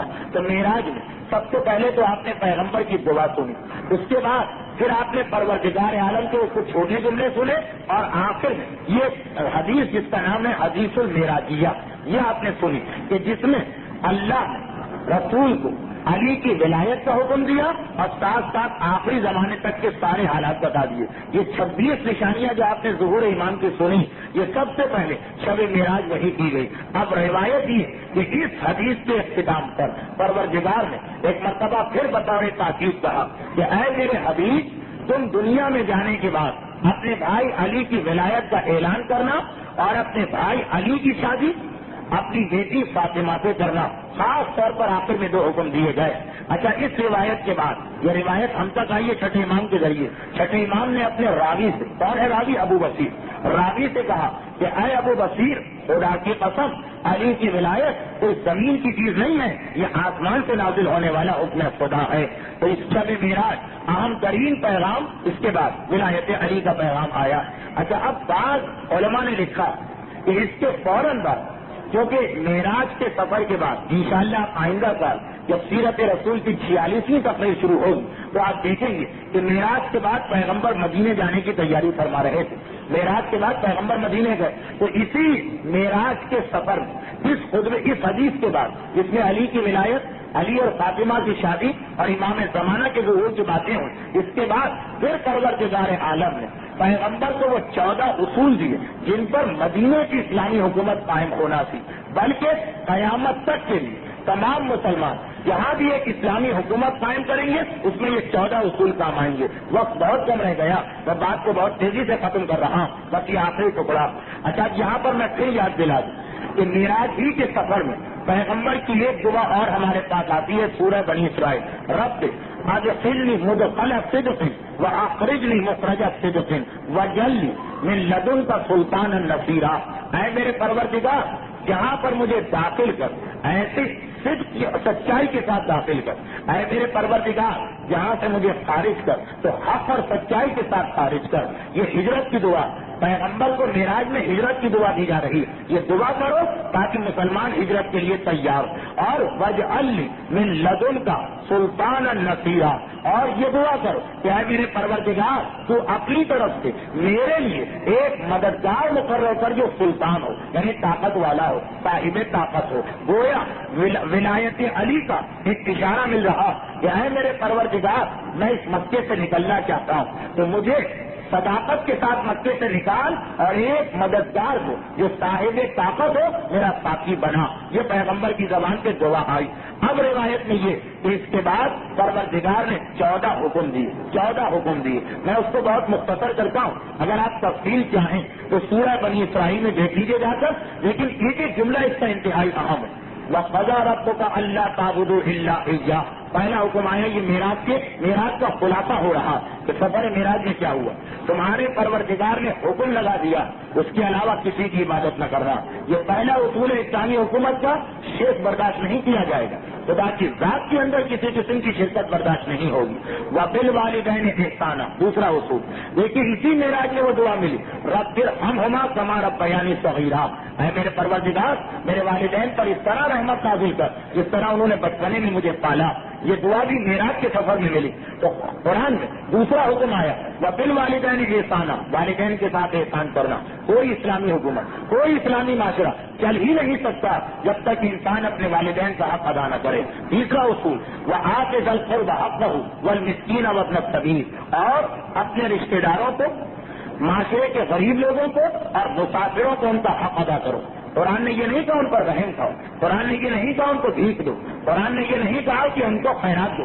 قرآن نے کیا کہا؟ حق کہو، ان کا حق ان کو ادا کرو. اگر کوئی تمہارا رشتے دار غربت میں ہے اس کا حق تمہارے مال میں، اگر معاشرے کا کوئی مسکین ہے اس کا حق تمہارے مال میں، اگر کوئی مسافر ہے اس کا حق تمہارے مال میں. اسلام ایک ایسا معاشرہ چاہتا کہ اگر کوئی مسافر اپنے وطن سے نکلے دوسرے شہر میں جائے، یہ نہ سمجھے کہ میں کسی نئی جگہ آ گیا ہوں، اسے ایسا لگے کہ گویا اپنے ہی رشتے داروں میں آ گیا ہوں. ہر ایک کے گھر کا دروازہ کھلا، ہر ایک مجھے اپنا مہمان رکھنے کو تیار. یہ جو روایت تو بستی والوں پر حق ہے تو ان میں کوئی مہمان مسافر آئے تو 3 دن تک اسے اپنا مہمان بنا کے رکھیں. اور اگر کسی مسافر کی جیب کٹ گئی، پیسے کم ہو گئے، خلص میں سے دے سکتے ہیں، زکات میں سے دے سکتے ہیں. یہ ساری ذمہ داریاں ڈالی جا رہی. یہ تیسرا اصول ہے. اسلامی معاشرے رشتے دار ہو، مسکین و مسافر کا حق ادا کرنا پڑتا. اس کے بعد پھر قرآن کریم کی 4 آیت آئی، یہ بھی بڑا اہم حکم ہے. ولا تبذر تبذیرا ان المبذرین کانوا اخوان الشیاطین. خبردار، فضول کاموں میں اپنا پیسہ خرچ نہ کرنا، فضول خرچی کرنے والے شیطان کے بھائی. یہ سب معراج کی رات کی آیتیں. یہ فضول خرچی نہ کرنا. اسلامی معاشرہ پسند نہیں کر سکتا. ایک آدمی شادی کر رہا ہے 1 لاکھ کا خرچہ کر دیا، ایک آدمی کوٹھی بنا رہا ہے 10 لاکھ کی کوٹھی بنا دی، ایک آدمی حج پہ جا رہا ہے حج کے لیے 2 لاکھ کا خرچہ کر دیا. نہیں، خبردار. اور اسلامی معاشرہ ہونا بھی ایسا چاہیے کہ اگر کوئی پیسے کو ضائع کر رہا تو ہم تعریف نہ کریں کہ فلاں نے اپنی بیٹی کو کتنے اچھے طریقے سے رخصت کیا، یہ تو گناہ میں شرکت ہو گئی. ہم اس کی مذمت کریں، ہم اس کی برائی کریں کہ اس نے کون سا اچھا کام کیا. دیکھیے قرآن نے کتنا سخت جملہ استعمال کیا، ان المبذرین کانوا اخوان الشیاطین. یہ شیطان کے بھائی ہیں جو پیسہ خرچ کر رہے ہیں، اللہ کے بندے نہیں ہیں، یہ شیطان کے بھائی ہیں. اس کے بعد 5واں اصول بتایا. ایک ایک اصول کو اگر لے کے چل تو یہ 14 اصولوں پر ایک مجلس ہو سکتی، اور انشاءاللہ کبھی میں تفصیلی خدمت بھی آپ کی کروں گا.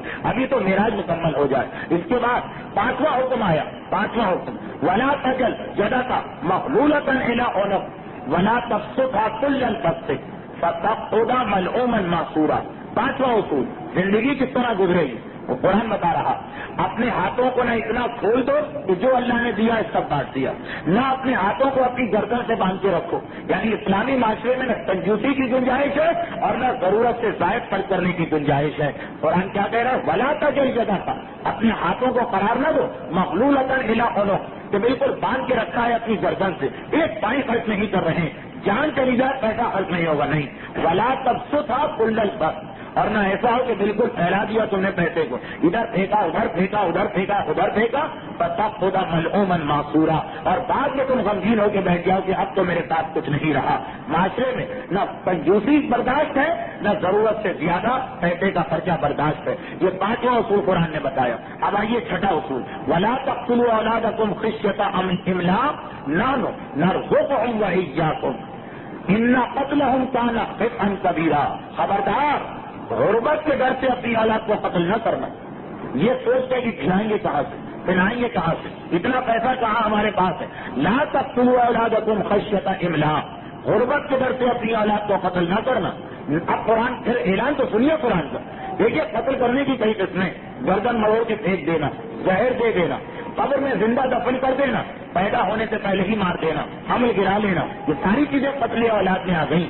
حمل گرانا اسلام کے نزدیک بدترین گناہوں میں سے ایک ہے، جس کی سزا بھی ہے جس کا دیا بھی ہے. تو قرآن کا اعلان تو سنے، نحن نرزقهم وإیاکم، ہم ان کو بھی روزی دینے والے، ہم تم کو بھی روزی دینے والے.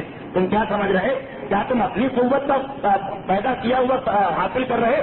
کیا یہ تمہاری قوت بازو کی کمائی ہے جس سے تم گزارا کر رہے کہ بھائی ہم میں اتنی طاقت نہیں ہے کہ 10 بچوں کو کھلائیں؟ ارے تمہیں بھی ہم ہی رزق دے رہے ہیں. ہم بند کر دیں سلسلہ تو تم اپنی زندگی نہیں بچا سکتے. وَنَرْزُقُهُمْ، اور ان کو بھی ہم ہی رزق دیں گے، تم سے نہیں کہیں گے، ان کا رزق بھی ہمارے ذمے. اور اس کے بعد قرآن کہہ رہا إِنَّ قَتْلَهُمْ كَانَ خِطْئًا كَبِيرًا. یاد رکھو، بے گناہ بچے کا قتل یہ بہت بڑی خطا. قرآن جس کو بڑا کہتے وہ کتنا بڑا ہوگا، خطأ کبیرہ، یہ بہت بڑا گناہ. چھٹا اصول آ گیا اس کے فوراً بعد ولا تقربوا الزنا انہ کان فاحشۃ وساء سبیلا، خبردار زنا کے قریب بھی نہ جانا، یہ کھلا زنا اور بدترین راستہ ہے جو تم اختیار کر رہے ہو۔ قرآن نے دیکھیے یہ نہیں کہا کہ زنا نہ کرو، زنا کے قریب بھی نہ جاؤ، یہ اس کا دائرہ اور وسیع ہو گیا، زنا بھی نہ کرو اور کوئی ایسا کام نہ کرو جو تمہیں زنا کے قریب لے جائے۔ اسی لیے گانا حرام، اسی لیے ناچ حرام، اسی لیے بےہودہ فلمیں حرام، اسی لیے بےہودہ ناول حرام، ہر وہ چیز جو زنا کا جذبہ انسان میں بڑھا سکتی ان سب پر پابندی لگا دی شب معراج۔ ایک طرف اتنی رحمتیں مگر احکامات کے ساتھ یہ چھٹا حکم، ساتواں حکم آ گیا اس کے فوراً بعد، ساتواں حکم آیا اور یہ بھی کتنا اہم حکم ہے۔ قرآن کہہ رہا ہے ولا تقتلوا النفس التي حرم الله الا بالحق، خبردار کسی انسان کی جان نہ لینا سوائے اس کے کہ حق ہو، یعنی وہ خود اگر قاتل ہے تو اس کی گردن تو ہم اڑا دیں گے، وہ خود اگر زانی ہے اس کو تو سنسار کریں گے، لیکن ولا تقتلوا النفس التي حرم الله الا بالحق، خبردار کسی انسان کو قتل نہ کرنا۔ ومن قتل مظلوما، پھر دیکھیے قرآن ڈرا رہا فقد جعلناه لوليه سلطانا، اگر کوئی آدمی مظلوم مارا گیا اس کے وارث کا حق ہے، ہم نے حق دیا تو وہ قاتل کو قتل کر سکتا، لیکن خبردار ولا یسرف فی القتل انہ کان منصورا، ایسا نہ ہو کہ تم باپ کا بدلہ لینے جاؤ اور اس میں زیادتی کر جاؤ۔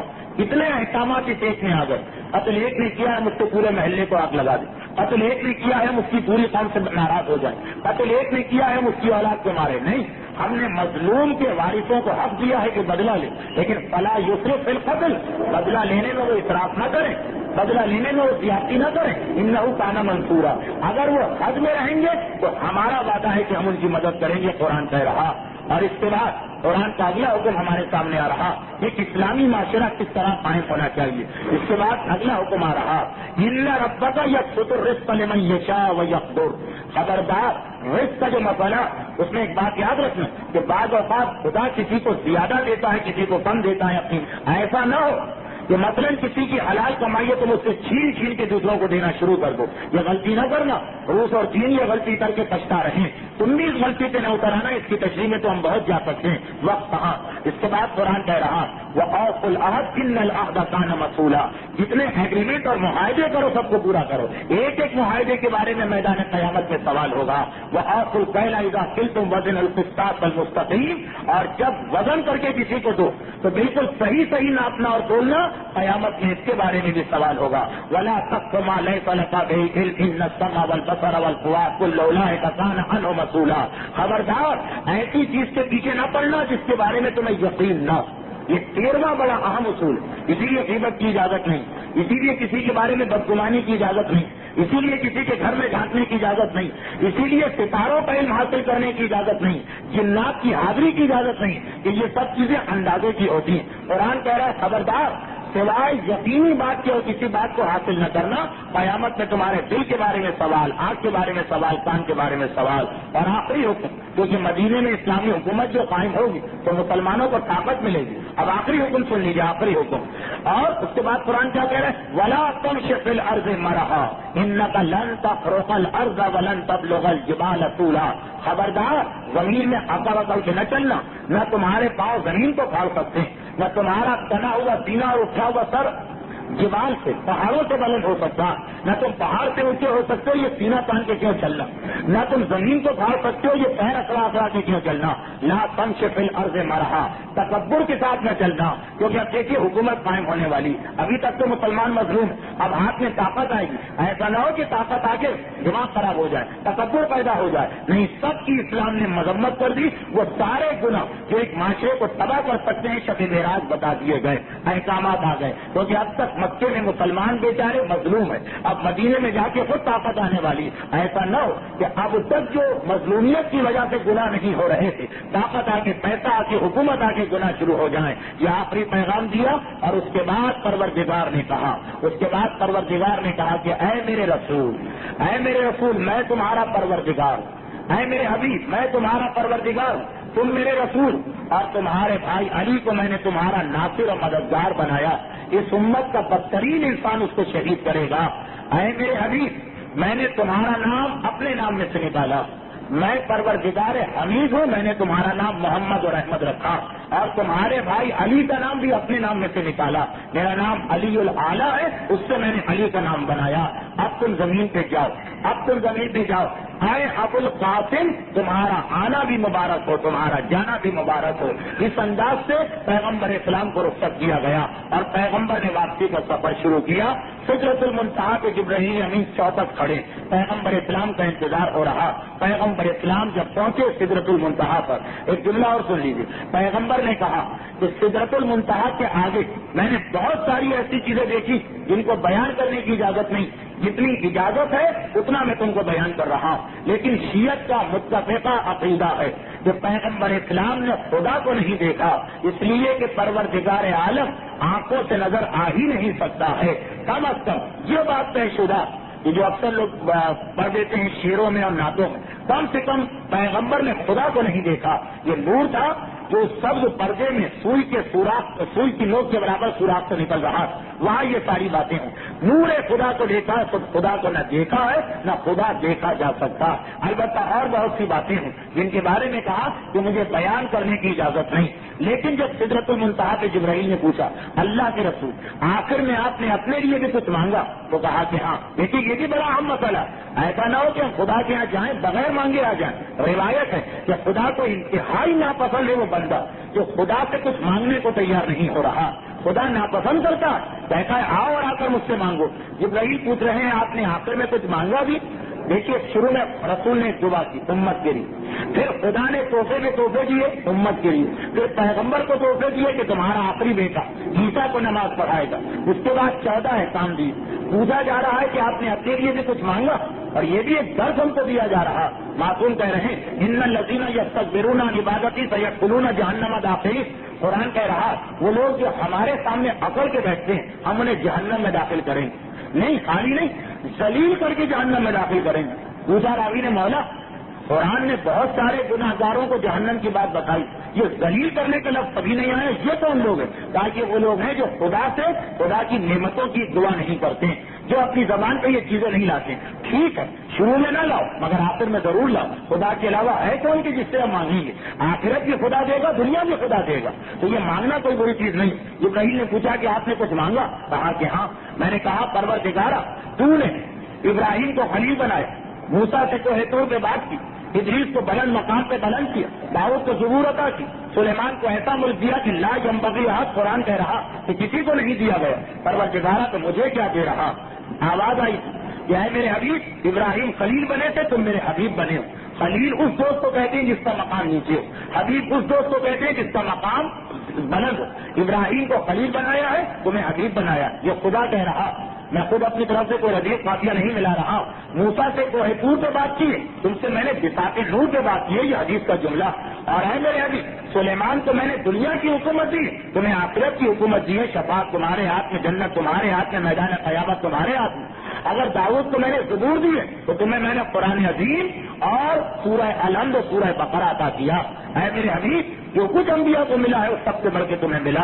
ابراہیم نے کہا پھر خدا نے جب آپ کو رخصت کیا تو کیا کہا کہ آخری جملہ یہ تھا کہ اے ابو القاسم انت ہادی و انت مہدی، اے ابو القاسم تم ہادی ہو، لوگوں کی ہدایت کرو، تم مہدی ہو، تم خود ہدایت لے چکے ہو اور لوگوں کی ہدایت کرو گے، تمہارا آنا اور جانا مبارک ہو۔ ابراہیم نے کہا اللہ کے رسول یہ تو بتائیے خدا نے آپ کو آخری وقت میں قاسم کیوں کہا؟ اس سے پہلے تو محمد، اس سے پہلے تو حبیب، اس سے پہلے تو رسول تھا، یہ جاتے جاتے آخری جملہ قاسم کیوں کہا؟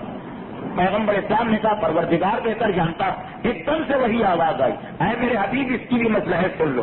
قاسم عربی کا لفظ ہے جس کے معنی ہے تقسیم کرنے والا، کیونکہ تم میری رحمت کو تقسیم کرنے والے ہو، اس لیے میں نے تمہیں ابو القاسم کہا۔ رحمت میری ہوگی، تقسیم تم کرو گے، جسے چاہو گے تم دو گے۔ اور بس پیغمبر اسلام اور جبرائیل کی بات مکمل ہوئی۔ اب واپسی کا سفر شروع ہوا، بڑی تیزی کے ساتھ پیغمبر اسلام واپس آ رہے ہیں، یہاں تک کہ مکے میں پہنچے۔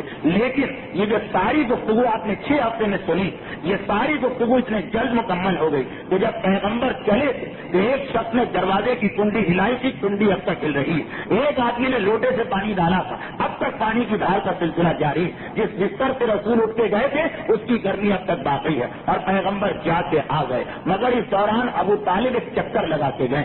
ام ہانی کا گھر ابو طالب کی بیٹی کا، ابو طالب بہت دور رہتے ہیں مگر ابو طالب ایک چکر لگا کے گئے، کیونکہ اکثر راتوں کو آ کے دیکھتے ہیں ارے میرا بھتیجا غائب، گھبرا کے وہ 1 منٹ جو 1 سیکنڈ اس میں ابو طالب چکر لگا کے گئے, گھبرا کے محلے بنی ہاشم میں پہنچے. سارے جوانوں نے بنی ہاشم کو تیار کیا, تلواریں لے کے آ جاؤ, اگر میرا بھتیجا نہ ملا تو الگ صبح جتنے بھی سردار ایک ایک کر کے آئیں گے حرم میں, سب کی گردن اڑانا. ان سب کو لے کے واپس آئے. اتنی دیر میں پیغمبر اسلام آ چکے تھے. ایک مرتبہ پیغمبر سے پوچھا, اے میرے بھتیجے کہاں چلے گئے؟ پیغمبر نے ساری کیفیت بتائی. یعنی گویا معراج کی روایت سے سب سے پہلے سننے والے حضرت ابو طالب ہیں. ہاں ایک روایت یہ کہ علی سے بات ہوئی, لیکن علی نے تو ایک جملہ کہہ کے بات ختم کر دی. کہا تھا کہ اے علی, کیا میں تمہیں بتاؤں کہ میں نے آسمان میں کیا کیا دیکھا؟ علی نے کہا, اللہ کے رسول کیا میں آپ کو بتاؤں کہ آپ نے کیا کیا دیکھا؟ میں زمین پہ بیٹھا تھا, ایک ایک منظر میری آنکھوں کے سامنے تھا. تو علی سے پہلی بات ہوئی, مگر وہ روایت تو نہیں آئی, وہ تو علی نے ایک ہی جملہ کہہ کے بات ختم کر دی. ابو طالب پہلے راوی ہیں جنہوں نے پوری کیفیت سنی. اگلے دن صبح و سویرے جب پیغمبر مسجد الحرام میں داخل ہوئے, اب یہ جملے اختتامی, تو ابو جہل بھی وہاں بیٹھا تھا. اچھا, ابو جہل روزانہ پیغمبر سے پوچھتا تھا, بتاؤ آج تم پر کیا وحی آئی, اور مذاق اڑاتا. لیکن پیغمبر اس کے مذاق کے باوجود اس کو سناتے ضرور تھے. آج جب ابو جہل نے رسول کو دیکھا, کہا کہ اے میرے بھتیجے, وہ بھتیجا کہتا ہے رسول, آج بھی تم نے کوئی جادو کی بات گڑھی ہے, آج بھی تم اپنی طرف سے کچھ بنا کے لائے, سناؤ تو صحیح. پیغمبر نے کہا, آج تو میں 7 آسمانوں کی سیر کر کے آیا ہوں. یہ تو اتنی عجیب بات تھی کہ ابو جہل بھی چکرا کے رہ گیا. ایک مرتبہ بآواز بلند اپنے غلاموں سے کہا, دوڑو سارے سرداران مکہ کو جمع کرو, آج تو میرا بھتیجا ایک ایسی بات کہہ رہا کہ جو اس کے ماننے والے ہیں وہ سب اس کو چھوڑ دیں گے. اس سے زیادہ بے وقوفانہ بات کیا. اور ادھر جب سب لوگ جمع ہو گئے, ابو جہل نے کہا کہ ہاں ہے میرے بھتیجے, پھر تو سناؤ تم کیا کہہ رہے تھے. پیغمبر نے کہا, ہاں کل رات کو میں بیت المقدس گیا, وہاں سے پہلے آسمان, وہاں سے سارے آسمان, ساری کیفیت سنا. ابو جہل قہقہ مار کے ہنسا اور کہا, سنو تو صحیح میرے بھتیجے کی بہتی بہتی باتیں, معاذ اللہ اس کے جنون میں اب کوئی شک رہ گیا. مگر کتنی دیر ایک شخص کھڑا ہوا, اس نے کہا کہ اے محمد, تمہارا دعویٰ ہے کہ تم بیت المقدس ہو کے آئے؟ کیونکہ اس سے پہلے پیغمبر بیت المقدس کبھی نہیں گئے. شام تجارت کے لیے گئے تھے لیکن بیت المقدس نہیں گئے. پیغمبر نے کہا, ہاں میرا دعویٰ. اچھا, ہم میں سے بہت سے بیت المقدس ہو کے آئے, ہم تم سے سوال کریں گے, بتاؤ. پیغمبر نے کہا, پوچھو. اور اس وقت سارے پردے درمیان سے ہٹے. پیغمبر براہ راست بیت المقدس کو دیکھ رہے ہیں. لوگ سوال کرتے ہیں اس کے کتنے دروازے ہیں اس مسجد کے, پیغمبر نے بتایا. کتنی تنجیلیں لٹک رہی ہیں, پیغمبر نے بتایا. اس میں کتنے پتھر لگے ہیں, پیغمبر نے بتایا. کتنی محرابیں ہیں, پیغمبر نے بتایا. یعنی بالکل آنکھوں کے سامنے بیت المقدس, سوال کرنے والے سوال کر رہے ہیں, پیغمبر ایک ایک چیز کا جواب دے رہے ہیں. اب تو یہ لوگ چکرائے کا اتنی تفصیل کے ساتھ 10 15 دفعہ ہم ہو کے آئے. اتنی تفصیل تو ہم کو بھی یاد نہیں ہے, تمہیں کیسے یاد؟ اب ہر ایک حیران, ہر ایک پریشان. پیغمبر نے تو سنو 2 نشانیاں اور سنو. جب میں واپس آ رہا تھا تو ایک قبیلہ مکے کی طرف آ رہا تھا. رات کو وہ سوئے تھے, انہوں نے ایک چھوٹے سے مٹکے میں پانی بھر کے رکھا تھا. بہت سارے مٹکے تھے, ایک مٹکے میں پانی بھر کے رکھا تھا. عرب میں قاعدہ کہ لوگ اپنے قافلے کے باہر کچھ پانی رکھ دیتے ہیں سبیل کے طور پر. میں نے اس میں سے ایک مٹکے کا پانی پیا اور پھر اس مٹکے کو انڈیل کے اس کے پانی کو ضائع کر دیا, اس کے پانی کو بہا دیا. پیغمبر ولی اللہ ولی اللہ, ہر انسان کے مال کے اختیار رکھتے ہیں. جب وہ قبیلہ آئے گا اس سے پوچھ لینا کہ کیا ایک رات کو از غیبی خود بخود ان کا ایک مٹکا خالی نہیں ہو گیا. اور دوسری بات, جب میں آ رہا تھا تو میں نے راستے میں دیکھا کہ مکے سے 1 دن کے فاصلے پر ایک قافلہ, تجارتی قافلہ آ رہا شام والا. میں نے اس میں ابو سفیان کو بھی دیکھا. ابو سفیان نہیں ہے ابھی نہیں. اور میں نے یہ دیکھا کہ ان کا ایک اونٹ کھو گیا تھا, لال رنگ کا, سرخ رنگ کا. وہ بڑے پریشان تھے. عرب میں سرخ اونٹ تو سب سے قیمتی چیز ہے, لیکن یہ اونٹ ان کے قافلے کے آگے آگے چل رہا. ان کو نہیں پتا جب مکے میں داخل ہوں گے پہلے وہ اونٹ آئے گا پھر وہ قافلہ آئے گا. یہ میں اپنی آنکھوں سے دیکھ کے آ رہا ہوں. وہ بیچارے بہت پریشان ہیں. اب تو سب لوگوں نے کہا, ابو جہل تو ایک طرف, باقی لوگوں نے کہا اس کی بات معقول, کیونکہ اس نے جو کچھ بیت المقدس کا بتایا وہ سب صحیح. یہ 2 نشانیاں اور دیکھ لو. اگلے دن ابو سفیان کا قافلہ داخل ہوا. لوگوں نے پوچھا, بھائی 1 دن پہلے کیا تمہارا ایک اونٹ کھو گیا؟ حیران ہو کر کہا, تمہیں کیسے پتا چلا؟ واقعی سرخ رنگ کا ایک اونٹ کھو گیا, بالکل مکے کے قریب پتا چلا, وہ تو ہمارے قافلے کے آگے آگے چل رہا. لوگوں نے کہا یہ ایک اور نشانی پوری ہوئی. چند دنوں کے بعد ایک قبیلہ مکے میں داخل ہوا. لوگوں نے پوچھا کہ کیا بلا دے, جب رات کو تم سو گئے تمہارا ایک مٹکا خود بخود خالی ہو کے الٹا رکھا ہوا تھا؟ کہا کہ ہاں, ہم بھی حیران تھے. کون جن آ گیا, کیا ایسی چیز آ گئی, کوئی فرشتہ آ گیا کہ جس نے ہمارا پانی بہا دیا. اب تو جن لوگوں کو یقین کرنا, ایک بڑی تعداد میں انہوں نے کہا کہ ہم اس کی رسالت کو نہ مانیں مگر یہ 3 باتیں اس نے ایسی بتائی کہ ہم ماننے کو تیار ہیں. مگر چوتھا امام کہہ رہا ہے کہ ہے ہمارا کلمہ پڑھنے والوں کبھی دنیا والوں پہ توجہ نہ دیں، اس لیے کہ دنیا والوں کا کام ہے مذاق اڑانا. اب میرے جج کو دیکھ، امام کہہ رہے ہیں جب میرا جج معراج کے سفر پہ گیا تھا تو مکے کے کافر مذاق اڑا رہے تھے، لو سنو راتوں رات شام جا کے آ گئے. اور جب میرے جج نے ہجرت کی اور مکے سے مدینے 8 دن میں پہنچے، یہی لوگ مذاق اڑانے لگے کہ لو یہ تو اپنے آپ کو رسول کہتا، رسول کے پاس تو غیبی طاقت ہوتی، وہ تو 1 دن میں مکے سے مدینے ہو آئے گا، اس کو 8 دن کیسے لگے. جب پیغمبر 1 دن میں سفر کر کے آئے تو انہوں نے مذاق اڑایا، جب پیغمبر نے 8 دن میں سفر کیا تو انہوں نے مذاق اڑایا. تو خبردار ہے ہمارے ماننے والوں، دنیا کی باتوں کی فکر نہ کرنا کہ اگر ہم داڑھی رکھ لیں تو دنیا مذاق نہ اڑائے، پردہ کر لیں تو دنیا مذاق نہ اڑائے، شادی کو اسلامی بنائے تو دنیا مذاق نہ اڑائے. جس دنیا نے پیغمبر اسلام کی ذات کو نظر انداز نہیں کیا ان کا بھی مذاق اڑایا. اور جو بات انہوں نے مانگی وہی بات پیغمبر نے دکھائی. جلدی کا سفر مانگا تو پیغمبر نے دکھایا، آہستہ کا سفر مانگا تو پیغمبر نے دکھایا، پھر بھی وہ دنیا مذاق اڑا رہی تھی. اس کے ساتھ سفر معراج کا پورا سفر نامہ مکمل ہوا. سیرت رسول کی 46ویں تقریب انشاءاللہ آئندہ سال ربیع الاول کے مہینے میں اعلان کے بعد شروع ہوگی. اس میں معراج کے واپسی کے بعد پیغمبر اسلام نے کیا امور انجام دیے ان کا تذکرہ کیا جائے گا. وہ صاحبان ایمان کہ جو ایصال ثواب کی مجلس کے لیے تشریف لائیں، میں ان سے انتہائی معذرت تھا کیونکہ یہاں کا دستور یہی ہے کہ 1.25 گھنٹے سے 1 گھنٹہ 20-25 منٹ کی تقریر ہوتی، اس لیے میں مجبور تھا کہ اپنے طریقے کو نہ بدلوں، کیونکہ خصوصاً آپ میں سے اکثر تو پہلی دفعہ آئے ہیں ایصال ثواب کی وجہ سے، مگر جو باقاعدگی سے 45 ہفتے میرے ساتھ ہیں، میرا دل نہ چاہا کہ میں ان کے لیے ایک نامکمل بات کو چھوڑ کے جاؤں. اب جہاں آپ نے اتنی زحمت برداشت کی، صرف 3 چھوٹے چھوٹے مسئلوں کی زحمت برداشت کریں، بس یہ صرف 3 منٹ کے مسئلے، اور مسئلے کیونکہ اہم، اس لیے میں خود آیت اللہ خوئی کی کتاب لے کے آیا ہوں جس میں آیت اللہ خمینی کے مسئلے بھی ہیں، کیونکہ ان میں سے کچھ باتوں کو لوگ 1000 دفعہ میری زبان سے سننے کے باوجود نہیں مانتے ہیں. تو میں نے سوچا کہ آخری حجت اسی طرح تمام ہو سکتی کہ میرے ہاتھ میں آغا خوئی کی کتاب ہو اور میں ایک ایک لفظ پڑھ کے سناؤں، آگے کچھ نہ کروں. مسئلہ نمبر 86 صفحہ نمبر 302 رمضان کی بات ہو رہی ہے. جو آدمی رمضان میں روزے نہ رکھ پائے اس کے لیے حکم ہے کہ ہر روزے کے بدلے 14 فٹان کھانے پینے کی چیز دے. آغا خوئی فرماتے ہیں لا تجزل قیمت و فی الفدیہ، اگر کوئی آدمی کھانے پینے کی چیز دینے کے بجائے اس کے پیسے دے رہا تو یہ کام نہیں آئے گا. بل لا بد من دفع العین وهو الطعام، بلکہ لازم ہے کہ فقیر کو پیسے نہ دو بلکہ فقیر کے ہاتھ میں کھانا پکڑا. وقضى الحکم فی الکفارہ، یہی حکم اس وقت ہے کہ جب کوئی آدمی روزے کا یا منت توڑنے کا کفارہ دے رہا، غریب کے ہاتھ میں کھانا دینا ہے، پیسے قطع نہیں دینا.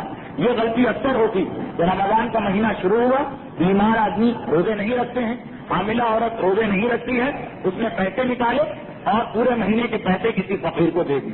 یہ بالکل غلط، بالکل مفتی نہیں ہے. اگر کسی نے آج تک ایسا کیا ہے تو دوبارہ اس کو وہ فدیہ دینا پڑے گا. ہاں اگر آپ کسی عالم کو یہ طے کر پیسے دیں کہ یہ میرے کفاروں کا پیسہ ہے، آپ کھانا کھلوا دیجیے، اور عالم قابل بھروسہ ہو تو آپ کی ذمہ داری ختم. لیکن فقیر کو اگر آپ نے پیسے دے دیے، یہ بالکل صاف مسئلہ ہے. آغا خوئی کا صفحہ 302 مسئلہ 86 کہ وہ بالکل بیکار ہو گیا. صفحہ 370 دیکھیے ایک مسئلہ کتنی جلدی ختم ہو گیا. دوسرا مسئلہ نمبر 69 صفحہ نمبر 370 یہ خمس کا مسئلہ.